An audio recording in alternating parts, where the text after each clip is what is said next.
Here in this chapter, we'll understand what exactly the private players are. India is the fifth largest economy when it comes to the entire world. You need to always go with the welfare of the public. This is what is the form of public sector enterprises. The government is always there to see that the people are getting more benefit from the government rather than actually within a particular state only is limited. We call them as a state government officer.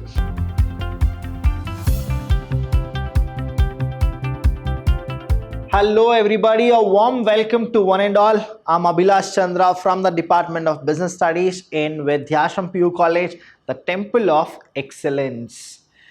Now we are done with the second chapter and now we are in the third chapter. The third chapter is all about private, public and global enterprise. What is it? Private, public and global enterprise. And here in this chapter, we'll understand what exactly the private players are, public players and the global players. So we talk about India as well as we talk about the entire world. So here we have the first thing, that is, let us know the Indian economy. Now the Indian economy is like two kind of a thing. One is the public sector and another is the private sector. So these are the sectors where you can actually get your economy more. And India is what? India is the fifth largest economy when it comes to the entire world according to the GDP, that is the gross domestic product. Now according to here, you need to understand that India is one of the leading GDP people, but now what is the criteria? What has happened? Now India has gone down. The reason is what? Again, the public sector as well as the private sector, there is a problem. So you need to understand all these things. Once which was the best and now it is coming down. What is the reason? The reason is all about what? The sectors. There are two types of sector. One is the public sector, another is the private sector. So which are they? One is what? The public sector and one more is what? The private sector. So there are how many sectors? Two sectors broadly which we classify, that is public sector and private sector. What exactly is a public sector? Understand this. Public sector means 51% of the shares will be in the hands of government. That is 51% of the control will be in the hands of government. So that we call it as public sector. Government will be there. Okay, 51%. How much? 51% will be there total. Now in that public sector, we have three departments we usually classify it as. One is the departmental undertaking. What is a departmental undertaking? Here, departmental undertaking, I'll explain you today what exactly is departmental undertaking, and I'll be giving you an example of what are the examples of departmental undertaking, the features of departmental undertaking, merits and demerits of departmental undertaking. So in this session, we will concentrate only on departmental undertaking. The next one we have is called statutory corporation. Statutory corporation means it is one of the ideology which is being made for the benefit of the public at large, and specially this has been given by the parliament as a special act called independently they'll work and they'll get the work done from other people efficiently and effectively for the welfare of the public. The next one here is government companies. So the companies which are 51% shares is in the hand of government, we call it as government companies. So see, here this is not a company. It is not a company. Here you will have something called companies. This is what? Undertaking, in the sense the government is only undertaking it personally. That means everybody, whoever are in the government, they all will have the urge of going and they are doing the work here. Now that means what? It is not separate. The government is not separate and departmental undertaking is not separate. The next thing here, if you go, you will get to know about private sector. So what is the meaning of private sector? That means again here 51% or more is in the hand of individual or few people who are not from the government. That is what is called private sector. Now Reliance is there. Whether it is a public sector or a private sector, who is the person, the chairman and the founder? That is the Ambanis. Now it is a private sector because the government is not having more than 51% control over the company. So we'll go with what?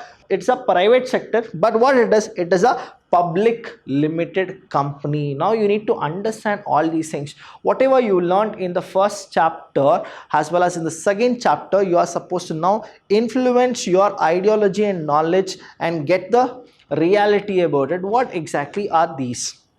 Now in the private sector, what exactly happens? More than 51% of shares will be in the hands of individual or few people, but not government. If it is with the government, that means that will become what? Public sector. So this is what it is. Next thing, here in private sector we have these many. Now what are these things? They are the form of business. Now you have learned these things in the second chapter.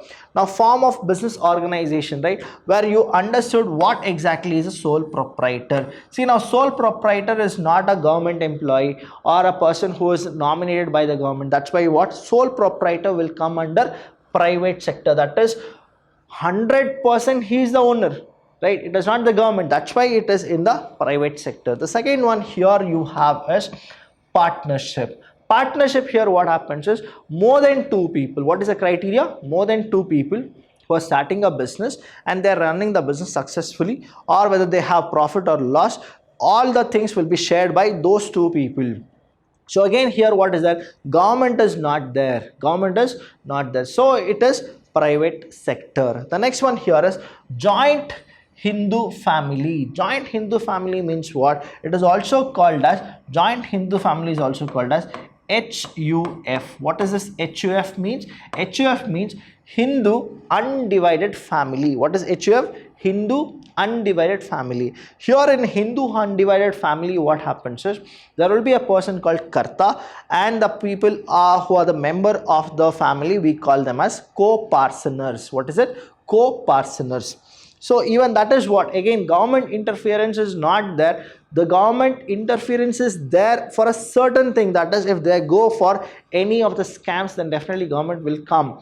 But until then, what happens is smoothly they can run their show the way they want. So all the rules and regulation is done by whom? By these people only. Next one we have is cooperative society. What is it? Cooperative society. Now in this cooperative society, what happens is it is the voluntarily association of people. What is it? Voluntarily association of people.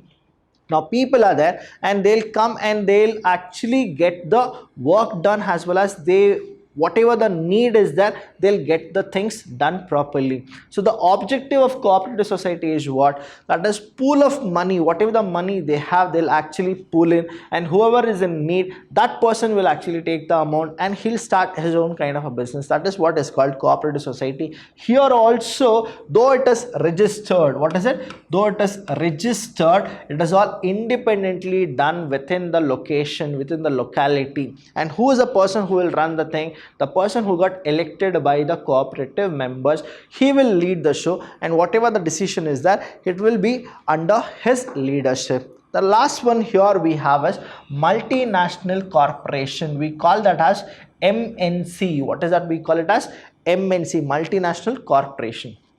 Now here, multinational corporation, we have two types. One is the public limited. One is what? The public limited. Another is the private limited, which we call them as company. What is a company? Company is a perpetual succession having a legal status. All this company I have told you in the forms of business. Now what are the types of companies we have? We have, one is public limited, another is a private limited. What is this public limited? That means the criteria are there which you are supposed to see. All this company is actually bifurcated in what? 2013 Act. What is that? 2013 Act, Companies Act of 2013. They have given you all the criteria for which company you are supposed to say public company, for which company you are supposed to say private company. A quick recall, what exactly happens is, in a public company, the minimum, what is minimum, are 7, and maximum members are unlimited. When it comes to private, what happens is the minimum is 2 and the maximum is 200 for a private limited. So these are the criteria which you are supposed to see. So our economy is all revolving around these things. One is the public sector, another is the private sector. Public sector means what? The 51% of the share or the control is in the hands of government. That's why it is called as public sector.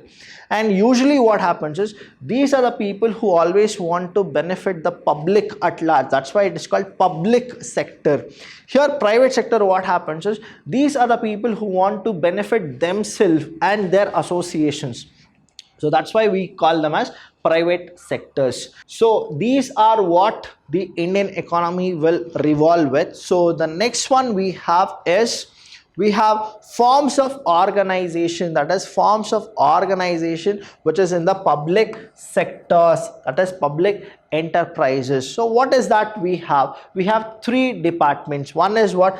Departmental undertaking, departmental undertaking. The next one is statutory corporation, and the last one is government companies. Now here what you need to understand is departmental, statutory, and we have government companies.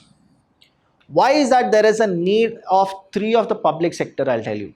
Here what happens is, in departmental, it is all the government who will take the in charge. Who will take the in charge? The government will take the in charge directly. It is like directly they'll actually take. Directly. When it comes to statutory, what happens is, statutory in the sense it is autonomous body. What is it? It is an autonomous body. Though government interference is there for the major decision, but everything is given to that particular thing. Now example, SBI you have. Now SBI is a statutory corporation. So what happens is, here there is freedom. Now what is it? Freedom is there. And freedom of what? The government will not interfere. Now here government companies. What are the government companies means? The shares in the company, whatever it, see here in the government companies also, you can go with private companies as well as public company. The company remains the same, but what exactly it is 51% of the share is in the hands of government. That is what is called the government company, government. Okay, and the next thing is, all the rules and regulations are formed by whom? The government. So what is the ultimate thing? The ultimate thing is very simple. You need to only think about one objective. That objective is help the public. You need to always go with the welfare of the public. This is what is the form of public sector enterprises. So today we're going to talk about one of the sector, that is the departmental undertaking. You need to know what is this departmental undertaking. See, departmental undertaking is a corporation where it is like the government is directly involved for the welfare of people. In the sense, the government is always there to see that the people are getting more benefit from the government rather than actually being exploited by the private people. Now here what happens? Competition is definitely there. When you compare government things and the private things, you feel that private things are more easier or more affordable. The reason here is what? You don't think about the value of money which you are spending, but you will go with what? The quality of spending. When you compare the government things, the government bodies, example I'll give you. Now one of the departmental undertaking is the railways. If you go with railways, right, the best example is railways. Now railways. Though railways is cheaper for transportation, but what usually people does is, usually when I say, the more the number of people are there, they go with railways. That is what their best choice is. But if you compare the people who can afford for it, they only travel in aeroplane or in the cruise or whatever it is. Now who are the people who does that? Again, their private people are playing. Though Indian flights are there, but still what happens? See the luxury, see the comfort, see the ambience, see the quality. When you compare the airport terminals and you compare the railway platform, which you feel it is better? Now understand these things properly. Why? Because the railway is maintained directly by the government and the airport terminal is maintained by the private entity. So where exactly the ambience is good, the cleanliness is maintained, the quality is given, it is given in private sector more than the public sector. The reason being, public sector, though the government is funding too much to the public sector, what happens is too many scams, too many fraudulent things, too many mistakes, no responsibility, people don't know what exactly to do, professionalism is not there in government sectors. That will lead to what? Mismanagement, or else the quality will definitely drop. So this will happen in the departmental undertaking. So let's see what exactly departmental undertaking is all about. This is the oldest, what is it? This is the oldest and most traditional form of organizing in a public enterprises. The first keyword is what? It is the oldest and the traditional form of public sector enterprises. The next thing is these enterprises are established. Now why is that they are established? These are established by the Department of Ministry. Department of Ministry in the sense, see, railways, I gave you an example, right? Railway ministry is there. Try to understand these things. Railway is there, railway ministry is there. You have postal ministry. HRD is there, human resource department. That is one of the wing. So all these are what? They are contacted by the government, because the government entities are already there in that department. And what are the funding happens? The funding happens through the tertiary, that is the treasury of government. The government will only fund those things. So these will happen in the government bodies. So these enterprises are established as departments, that is various department, various branches of the ministry. You have coal minister, you have so many kind of other portfolios there. That is what has been undertaken, that is departmental undertaking, and are considered part of the extension of the ministry itself. Now you have HRD, Human Resource Development Ministry. Now all these things are educational ministries. So these are the departmental. That means directly the government is involved. Directly the government will actually play the role in the departmental undertaking. The next one here is, in departmental undertaking, what exactly happens is the funding. Now understand the funding. Now there is this department, that is the railways. I gave you an example. Who are the people who will fund and who are the people who will get benefited? Understand here. Now the public is there who will use these facilities, right? The public will use the facilities. Now when they'll use the facilities, what happens is the money is going to the railways. Now in return, what happens is railways is actually giving the money to whom? To the government. So who should actually give funding to the railways? Again, it is what? The government. So what is happening? The more the railways is making profit, who is actually making the profit? Again, it's the same thing. It is a departmental undertaking. Who should take care? The government. Who will fund the railways? The government. Who will take money from it? The government. Again, what exactly it is? It's all about the funding process. Understand? The funding of these enterprises comes directly. What is it? They comes directly from whom? From the government. It comes from the government activities. Next thing is the employees. What is it? The employees. Now understand, the employees are also, we call them as the government servant. What is it? Government servant. Because directly the funding is happening, the control is happening, all those things, the benefit is taken, everything is from the government. So the people who are the employees of this department, we call them as the government servants. What is that we call? Government servant. Is your dad a central government officer or a state government officer? What is this classification? When they get transferred within India, the entire India, we call them as central government officer. Within a particular state only is limited, we call them as a state government officer. So this is what? Central government, as well as it can also be a state government. Department undertaking is for both. One is what? One is they can go with central government employee as well as state government employee, but it should be undertaken by the government. Here understand this. The funding is done, they are subject to accounting. They are subject to accounting and audit control. That means they'll have something called accounting as well as audit control. Everything is done by whom? The government. And the next thing is the employees of the enterprise are government servants. They are what? Government servants. And their recruitment. What is the meaning of recruitment? Recruitment means inviting people to face an interview. What is recruitment? Inviting people to face an interview. You can see in your newspaper in the last page you will have recruitment given. That means what? They are inviting you to face the interview. That is not selection. Recruitment is not selection. Recruitment is only a place where you will go and you will face an interview. And conditions of service are the same as that of the other employees directly under the government. That means whatever happens with the recruitment, selection, transfer, promotion, salary, incentives, fringe benefits, insurance, all those things are what calculated according to the what the other employee, that is the government employees, get. They all will also get the same salary, same kind of a scale.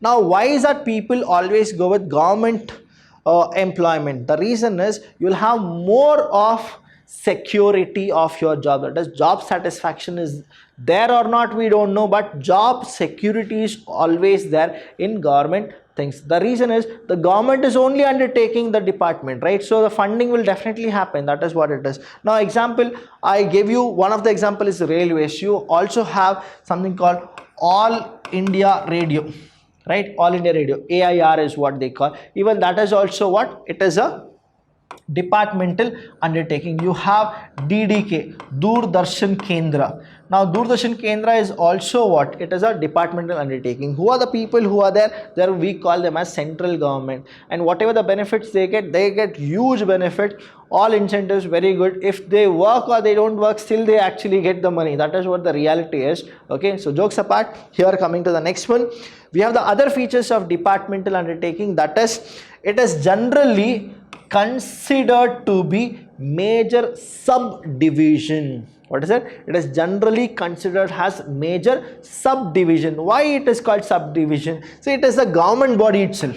What is it? It's a government body, but it is not directly, but it is what? It is a subdivision.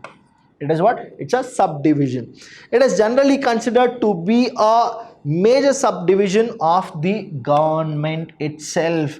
Departments and is subject to direct control of the ministry. Whatever happens is they have the direct control in the ministry itself.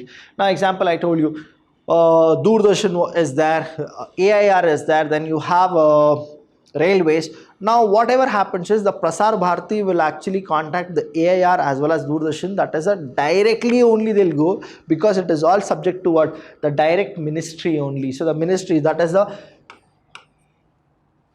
those minister will interfere as well as they'll be there working for the benefit of the public. The next one is they are accountable. Who are they? They are accountable. Why are they accountable? Because government is funding.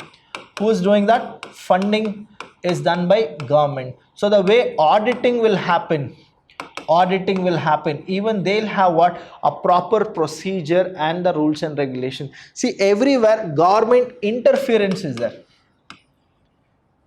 Interference, right? Interference is there. Why there is a interference of government? Because that is what the government people are, because it is a subdivision. It is not the major, but it is what? It's a subdivision, and it's an extension of a ministry by the government itself. The next one here, if you understand, they are accountable. What is it? They are accountable. Whom they are accountable? They are accountable to the ministry. Railways will be accountable to railway ministry. Then Doordarshan or AIR will be for broadcast minister. That is, they are responsible as well as they are accountable for broadcast ministry. So like that, they are supposed to just go through what are the ministries, the portfolio, and they are supposed to report to those people. The next one here is, since their management is directly, what are they? They are actually getting what? They are directly they are connected with the government, because that is what the government is. And here right? These are the government bodies. The next thing here is they are what, under the concerned minister. They are always governed under concerned minister. For every department and undertaking, there will be the minister who has been elected directly or he's elected indirectly. We have two houses, students, you need to understand. One is Lok Sabha, another is Rajya Sabha. Now Lok Sabha, the ministers are directly elected by the public, but Rajya Sabha, they are indirectly elected by the public. So those ministers who are there in the departmental undertaking, they can be directly elected or indirectly elected. With them, there will be the civil service people, that is people who are IAS, people who are IFS, people who are IPS, all those people will be with them, and then they'll start running because it is subdivision of the government. Next one, we have merits of departmental undertaking. Let's see what are the merits of departmental undertaking. Now government is there, funding is there, directly it is whatever the people who are the servants are there, we call them as a government servant. That means they'll get a regular salary, all those things. There is no job scarcity, you have job security once you actually go. Incentives is there, benefit is there, welfare for the public will take more advantage. I gave you an example with AIR, that is All India Radio. Now the private people are there like 92.7 Red FM or whoever it is, they'll charge more kind of a thing when it comes to advertisement also. Now AIR, what happens is they'll gonna give you a proper thing what exactly you should go with, you should not go with. All these things you will understand when you compare with public sector and private sector. Here, merits of department, that is departmental undertaking. The first one is these undertakings, they facilitate something. What is that they facilitate? They facilitate the parliament to exercise. So whatever happens, it is what? The departmental undertaking will only facilitate the parliament to exercise effective control over their operation. Whatever happens in the departmental undertaking, who are the people? That is the parliament, that is the Lok Sabha as well as the Rajya Sabha, they'll go with. This ensures, because of this ensures high degree means what? Intensity is more, high degree of public accountability. See, anything and everything done by a private company, the private company will not be answerable to any of the public. But when it is departmental undertaking, what happens is each and everything is brought into the notice of the parliament, that is both the houses, Lok Sabha and Rajya Sabha, and that is the reason it has a high degree of transparency, because it is all about the public accountability. So that is one of the very good factor as well as a feature. The second kind of a merit which you people have is in the departmental, that is the revenue. What is it? The revenue. So understand the revenue earned. Now Doordarshan, whenever they start earning the revenue, who are the people who are getting benefit? That is, one is the Doordarshan itself, the ministry itself, as well as the government. So it is what? They are serving the things to the public. Now understand the private channels, what exactly they show, and the Doordarshan, what exactly they show. If you compare properly, what it is nowadays the private people, just to hype their TRP, just to get the TRP, just to make more profit out of the TRP, what is that they do is they show the same sequence like twice, thrice, more than 10 times. But if you compare Doordarshan, what happens is it is all about the ministry. They have something called standards. They can't come down, they cannot actually go really down the way the other private channels actually go with their tricky tricks. Here what happens is the revenue earned by the enterprises goes directly to the treasury. That is, directly it goes. Why? Because here understand, the government is funding, and whatever the profit, right, profit or the revenue is generated, it again goes to whom? The government treasury. This is what happens. See, it is like the government is only investing, now they made profit, now it goes back to the government. That is why it is called directly, it goes to what? The treasury, and hence is a source of income for the government. So how is that government is surviving? Understand, after election and all, if the other party comes to the ruling thing, now how is that they will survive? They'll survive all through because of these things. Now they are supposed to understand how to increase the profit, how to generate revenue. So by cultivating a habit of increasing quality, right, and giving the quality with the cheapest possible way. Now what happens is more the number of people will come and they'll actually use the departmental undertaking businesses. Now example, if you improve railways, what happens is, and if you minimize the ticket charges, or if you give more comforts, now people will not go to the airways as well as the bus transportation or the ship or the cruise transportation. The reason why they will not choose railway but they choose the alternative is, one is because of the time. Now railway will have their own time where the reaching destination will be what, little longer than the flight. Now what is that they are supposed to do? They need to decrease or reduce the transportation waste. So that means what, they need to have more railway tracks. They need to actually go with more development of the things. If you compare railway station and the airport terminal, what is that you will understand? The airport terminal are very well maintained, whereas the railways are not maintained properly. Again, the reason is what? It is the departmental undertaking. The government is taking all those things. What the government does is, the government feel if we invest more on the railways, what happens is, if we invest more on departmental undertaking, now the revenue will not be generated but expenditure is more. That is what they do, but they will not think about the long term. See, once you go with it, the expenditure, you put all those things, that definitely the next moment, next year or the next year or after 5 years, the revenue will definitely come. But what happens in India is, we have 5 years of a government, right? After that again you are supposed to go with that is the election will come, and ours is a democracy. What happens is, none of the government wants to actually improve the departmental undertaking. Now what is happening? The rumor says that even the railways will be given to the private people, and many of them are in the auction already. Now Reliance is already there in the auction, is what we got to know. See, here the next one is, where national security is concerned. When it comes to the national security, these form of most suitable, since it is under the direct control and supervision of the concerned minister. Now when it comes to the national securities, in the sense you have any kind of a problem, now departmental undertaking people are very safe. The reason is what, they are directly under the control of government. So this is one of the best reason. They're not supposed to get panic. Any other private sector, what happens is, the minute the national security is concerned, what happens is, now they need to stop their production, they need to do all whatever the business is that they need to stop. But here when it comes to the departmental undertaking, they are not supposed to get worried because they are directly in contact with the government. The next thing we are supposed to go with is limitation. See, for every merit there will be definitely a demerit. Whenever I tell my students, these are the things which you are supposed to know. The things are like, if you have merit in a product, you will definitely have demerit in a product. Without merit and demerit, you will not get any kind of a thing. Here also in departmental undertaking, though it is the government is there to fund, the government is there to look after, again there are some demerits. What are the demerits or the limitations of departmental undertaking? Let's see.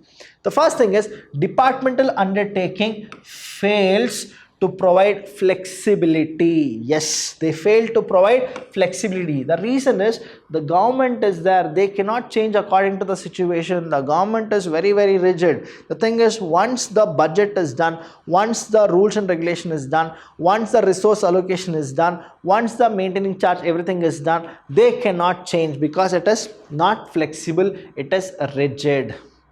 Next thing is, which is essential for the smooth operation of the business. See, when there is no flexibility, what happens is, when it is more rigid, you cannot work properly. That is what happens in the departmental undertaking. But just compare this with sole trader.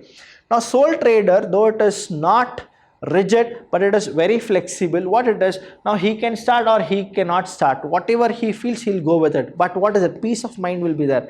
But when it comes to government kind of undertaking, now it is all very rigid. Now for even to move a particular thing, you are supposed to ask 20 to 30 people and then get approval. That's why we say it is what, it fails for the flexibility operation, the way the private sector actually plays, because this is a huge one. You can't change anything. The matrix is too very complicated. The employee or the head of department of such undertaking is not allowed to take independent, please understand this, independent decision without the approval of the minister concerned. Here in the public sector and the private sector, this is what the real major demerit is. In a private sector, what happens? Come with an example of a company. Let's talk about Reliance. Whatever happens in Reliance, the board of directors or the chairman or the founder, now they can take any of the measures they want. Whenever there is a flexibility, they can enjoy it. But when it comes to the departmental undertaking, though the head of the department is there, but still he cannot take his own decision. That means he is like a doll, he is like a Katputli, and he cannot do anything without the consent of the minister, that is the railway. If you go with an example, now railway, though the board of directors or the MD or whoever are the people who are there, who are the officials, they cannot take decisions until unless the ministry will also give the approval. Now that means what? The pen and paper, the signature, everything lays not under the head of the department but with the ministry. That's why it is a demerit. Now if the politician don't know exactly what is the railway people does and he will not sign, though the opportunity was there, what will happen? The failure, opportunity loss will definitely happen. Next thing is, in the limitations we have is, there is a lot of political interference. Please understand this.